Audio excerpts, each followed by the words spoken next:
Welcome back. Welcome back. Hey, Dad, how you doing? good.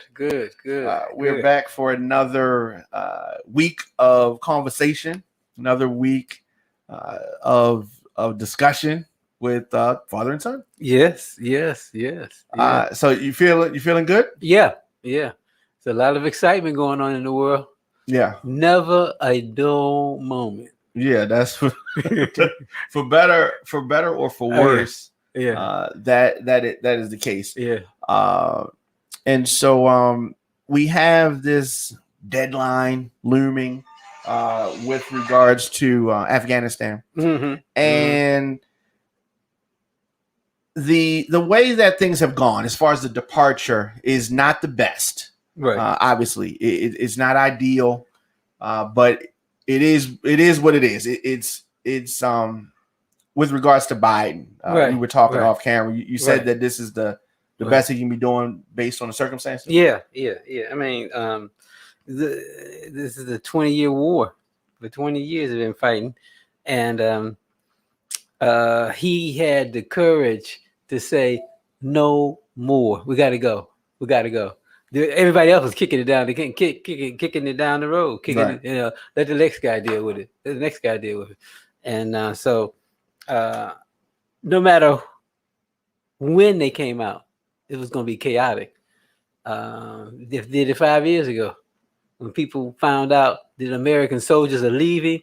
It's almost, I don't want to say that, but it's frightening. They're scared to death. Because that's the backup. My backup is leaving. That's like the police is leaving. We ain't got no more police here.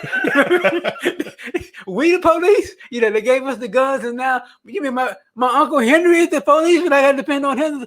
No. So it's frightening. But the thing is that they knew this day was coming. You know what I mean? They knew this day was coming, and eventually that we would get to this point. So I just don't understand why it's so much fear on their part. On the Afghan, please. I mean, we gave you the best. You got the best weapons. Okay, yeah. So it's the Taliban, but I mean, we gave you the best weapons. And they said, wait a minute, best weapons, but the Taliban beat you to a standoff. I mean, if you couldn't do it, what makes you think we can do it? My uncle Muhammad can do it. You know what I mean? Yeah. Because they don't even have they drive, and they don't know anything about the democracy. You know what I mean? And so they don't. It was going to fall anyway. It was going to fall, and the Taliban knew it's just a matter of time. Yeah. I said, we'll wait you out. So they did. Yeah, and then it's with regards to America, the motivation for these Afghans is not there, because after you leave America, after you all leave, then we have to deal with the Taliban ourselves. Who's my cousin? And who's more motivated? Right. They're more motivated. Right. Exactly. Because everybody has a different perspective. Whether some of the Afghan community and citizenship looks at the Taliban as patriots, or whether they look at them as terrorists. I think if they look at them as terrorists, they're probably leaving with the Americans. Right. And then too, the Taliban says to the ones who are going to try to stand up for America, what do you know about America? What are you fighting for? What are you talking about? And they can't articulate it.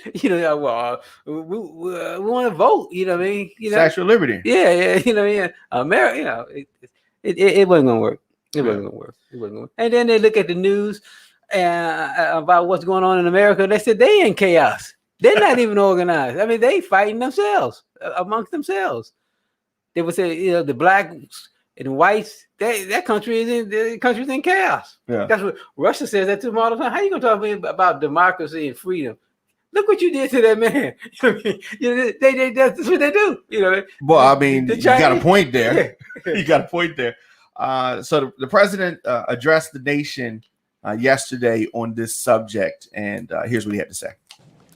Food and Drug Administration, the FDA, announced it has fully concluded bills. But let me now turn to Afghanistan.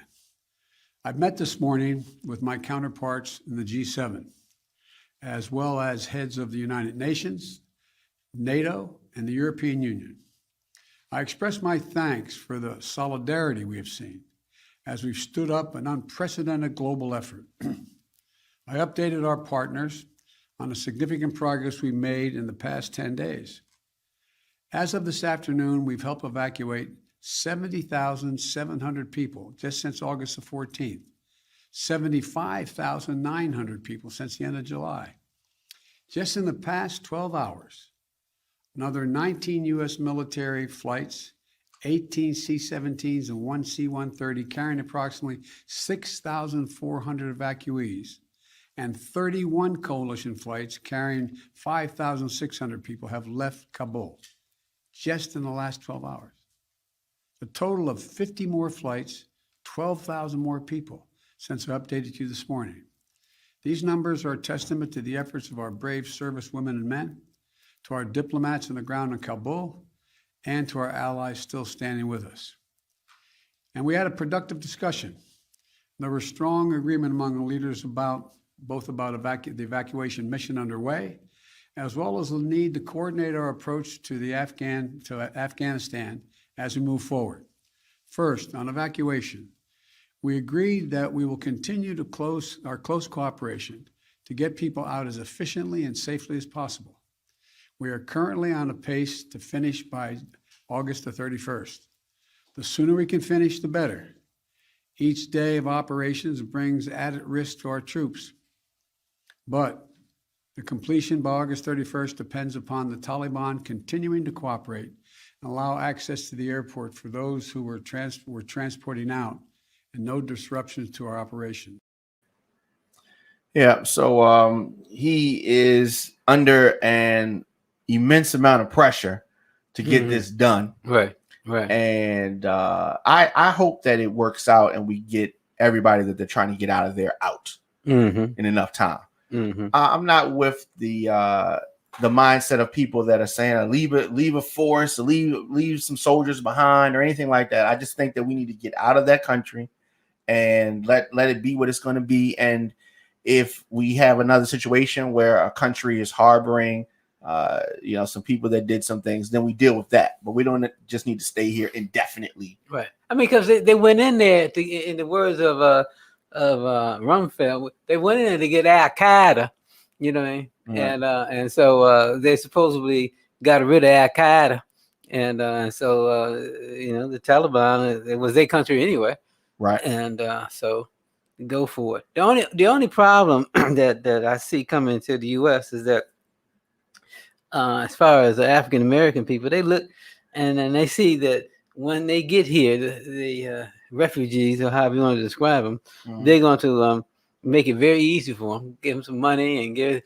and we were here for 400 years. We never got one nickel for our labor and our efforts and the torment that we went through. Right. And you keep seeing all these things happen for other people, and it creates problems.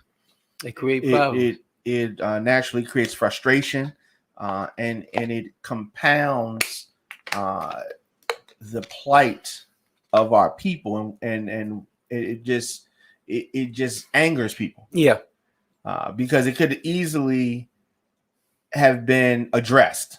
Yeah, and it should have been addressed. But here again, kicking it down the road, kicking the can down the road, and continue to do that. Eventually, chickens come home to roost. Comes home to roost. So there was a approval by the FDA for the Pfizer BioNTech vaccine, and there is a push to get that done.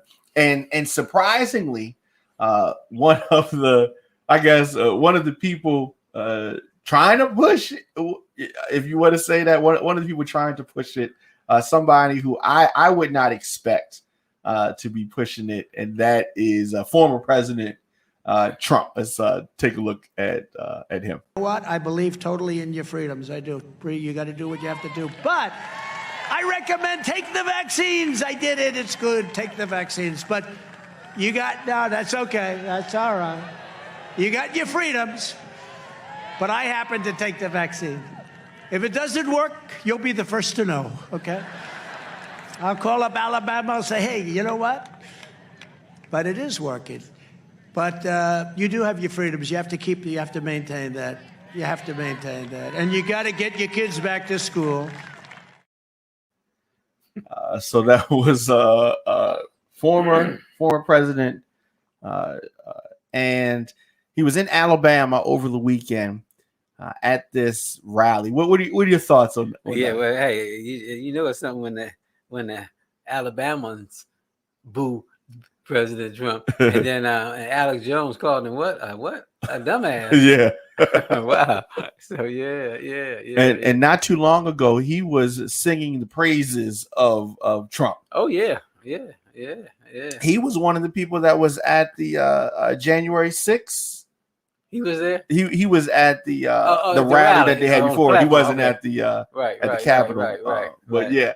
So Yeah. funny how things can turn around. Yeah.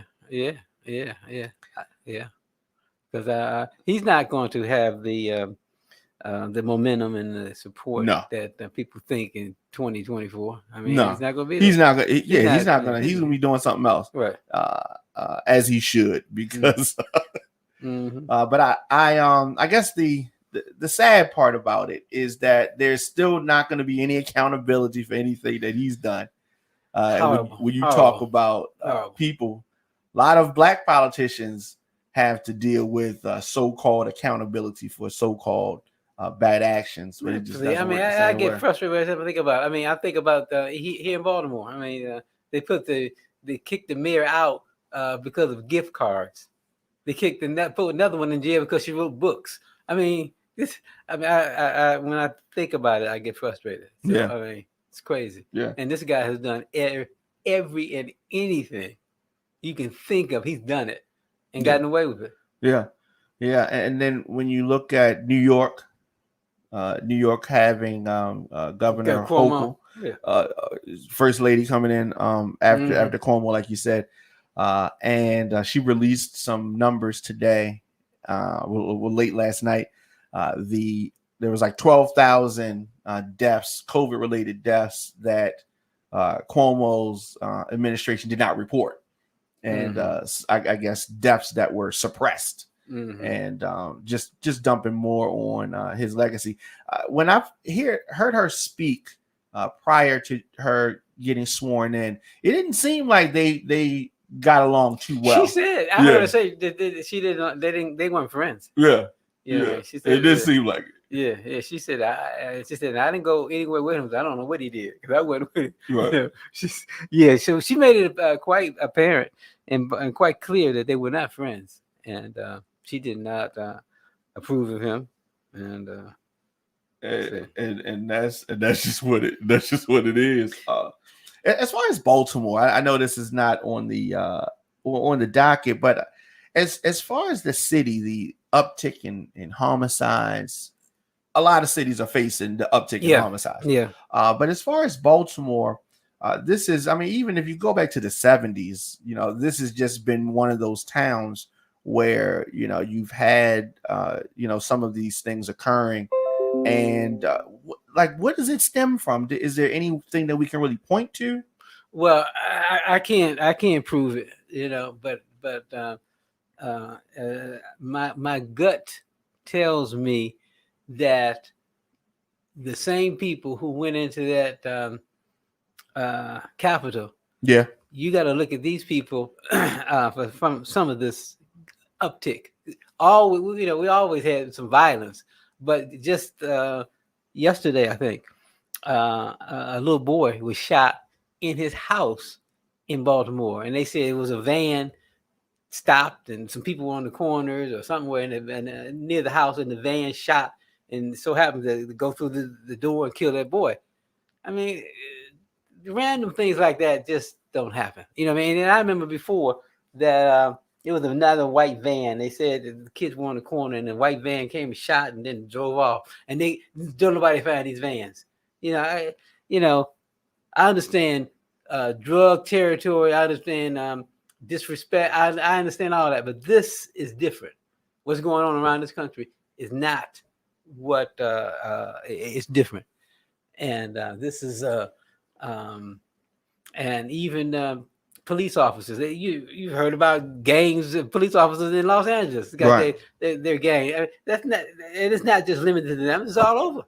And no, this is not normal. And something going on.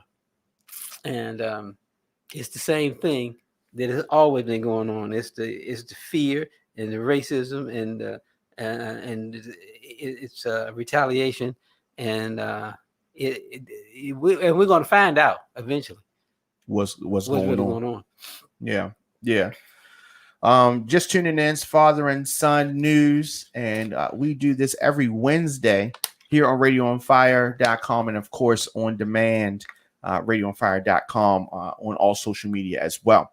And so I definitely wanted to talk about some Black folks, historical or otherwise, that have just accomplished things and have done things, and we just need to have some type of a conversation about them. And someone that is recently in the news, even though she's been passed on since the 70s, is Josephine Baker. Right. And Ms. Baker is going to become the first Black woman to enter into France's pantheon. So from what you have learned and heard and seen, what are your thoughts on Miss Baker? Miss Baker was fabulous because she had that, what is it called, that oomph, that Je ne sais quoi. Yes. And she, what really brought it out too is that when she went to France and she was able to be accepted as a woman, as a person, for the first time, that you don't know what that does to you. I can say it because I've experienced it when I've traveled. What do you mean? People treat you like a human, and you don't even realize, as I always said before, in America, how disrespected we are because we've been so disrespected. We don't even know what respect is until you leave the country. Then you say, wow, people say, "Good morning, sir. How are you?" They recognize you and they give you your respect. And that's why so many back in the 50s and the 40s, entertainers flocked to Paris, James Baldwin and, all of them. They stayed for years and years, but getting back to Sister Baker, she was she wasn't the prettiest girl. Okay, she'll tell you she was not the prettiest girl when they used to do the chorus lines, and she said that I had to do something to stand out because them girls were good and they were pretty, what I mean? And so, but she was silly and she could dance good and she just had it, and people, who was that girl on the end, and so she that's how she got her recognition, because she was able to know that I got to stand out amongst these pretty girls. What can I do? And she did. And then in Paris, they loved her because of course we already know how a Black woman's body looks, so we got those bodies, and she would dance over there with bananas over her breasts. She was the queen. She was the queen. Yeah. She's the queen. But she also knew that one thing you got to have is that courage. Not being scared, not showing you're scared. You got to go for it, and then the people will see, wow, because they know I would be. How she do that? What I mean? How she have enough courage to do that? And but that's what it takes. Yeah. And so the remains of the singer and a dancer, an activist, Josephine Baker, she's going to be honored at this Pantheon monument, which is in Paris, France. And so she was someone that performed for the troops. World War II, right. And she's going to be the first Black woman to get this honor of this. This is the highest honor in that country. Right, And I didn't know until recently that she spoke at the march in '63 with there's only a few women that spoke at the March on Washington, and she said that what got her is that she has been in the presence of kings and queens and presidents around this world.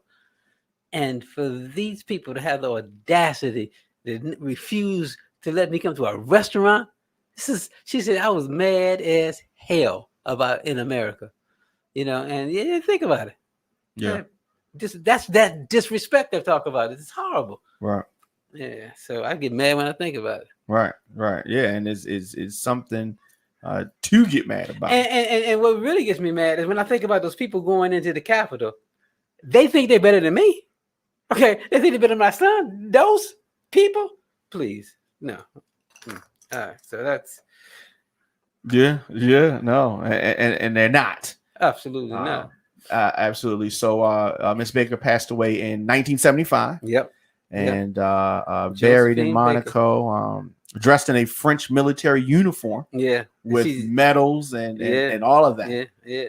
And then we can't forget that she adopted 12 kids of all nationalities, white, black, all nationalities. She raised them by herself. You know what I mean? She's phenomenal. Yeah. Phenomenal woman. We've had some. We're some great people. Absolutely. We have gone through what we've gone through. Absolutely. Without any backup or support. Absolutely. So I definitely wanted us to take a moment to talk about the late great Josephine Baker. And before we go, people always ask me about what you do, how you stay so healthy, how do you look the way you look? A guy in his 60s like yourself, you're in the 60s, 50s. 70s. Yeah. But you know what? I told my kids when I was maybe 30s and 40s that I said when I get to 70s and 80s, your friends are gonna say, how old is your father? Because but no, I looked at life like this, that just as people prepare for their retirement package and work for their 401k, and saving money and preparing for retirement, I think we got to do the same thing as far as your health. You got to, prepare for. Everybody's seen their grandfather, great uncle when they get older and they can't move as well. But if you jump on it and start to prepare early and to continue to build muscle, you can slow down the effects of the aging process. And I found that out in Africa and in China. Little techniques that I learned 35, 40 years ago in both of those countries and both of those continents. And they were teaching the same thing and they were thousands of miles apart. So it was natural. So little things. And so, yeah. So they need to go to DSBabyboomers.com, DSBabyboomers.com, and see what I'm doing. Absolutely. Yeah. And they can see your videos and your words of wisdom and the encouragement that you give and motivation, not just to baby boomers, but all ages. And you kept telling me, since I'm a baby boomer, I just started talking to the baby boomers, and my son said, "Dad, all of us need to hear what we all need." Absolutely. Yeah. I saw an interesting comment from a viewer of you. Trump in prison, the best is yet to come. I don't know if that's gonna happen. It would be interesting to see, but I don't know if it's gonna work out just like that. Yeah, I'm gonna go on record and say I don't think so. Yeah, and if it did, his people they'll storm that prison.